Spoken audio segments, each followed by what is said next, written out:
राधे। आइए जानते हैं अधिक मास अर्थात पुरुषोत्तम मास में क्या करना चाहिए और क्या नहीं करना चाहिए। कौन कौन से ऐसे कार्य हैं जो पुरुषोत्तम मास में वर्जित हैं और कौन कौन से कार्यों को करके हम अपने कल्याण को प्राप्त कर सकते हैं। नमस्कार, राधे राधे। मैं हूँ धनंजय शर्मा। आइए जानते हैं शास्त्रों के अनुसार पुरुषोत्तम मास में कौन कौन से कार्य निषिद्ध हैं, नहीं करने चाहिए। जैसे कि सकाम अनुष्ठान कोई नहीं करना चाहिए। शास्त्रों में लिखा है कि इस पुरुषोत्तम मास में किसी भी प्रकार का कोई शादी का मुहूर्त, कोई विवाह संस्कार, मुंडन संस्कार, विद्यारंभ संस्कार, नवीन अन्न भक्षण करना, ये सब कार्य नहीं करने चाहिए। दीक्षा ग्रहण नहीं करनी चाहिए।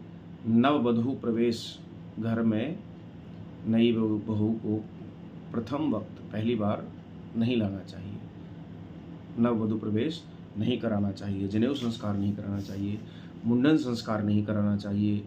कोई व्रत हम करते हैं तो उस व्रत का उद्यापन भी अधिक मास में नहीं करना चाहिए। कुआं नहीं खोदना चाहिए।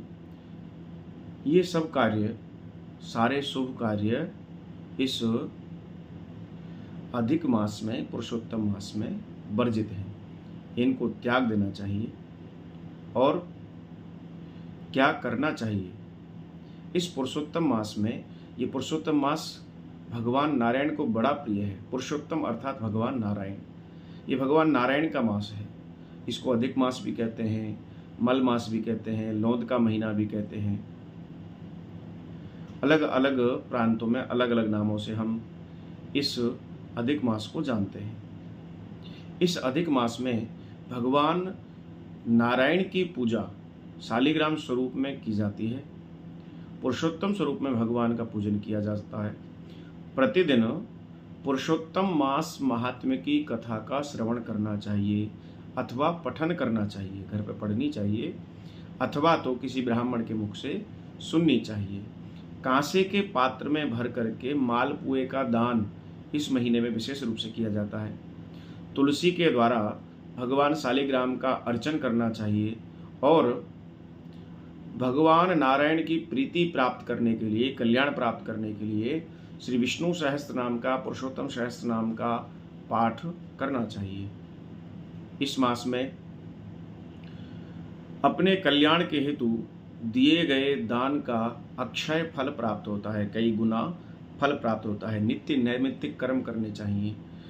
अष्टाक्षर अथवा द्वादशाक्षर भगवान के मंत्र अर्थात कि ओम नमो नारायणाय अथवा ओम नमो भगवते वासुदेवाय का जाप करके हम कल्याण को प्राप्त कर सकते हैं। इस मास में अखंड दीपदान करने का विशेष महत्व है। अपने घर में अथवा आसपास जो मंदिर है वहाँ पर भगवान की दाहिनी साइड में, दाहिनी दक्षिण दिशा में, दाहिने हाथ की साइड में एक घी का अखंड दीवा प्रज्वलित रखें, दीपक प्रज्वलित रखें। इससे अक्षय पुण्य की प्राप्ति होती है और व्यक्ति अपने पापों से मुक्त हो सकता है। इस मास में विशेष करके श्री राम कथा, श्री भागवत कथा, सत्यनारायण कथा, इन सबको सुनने का विशेष महत्व होता है।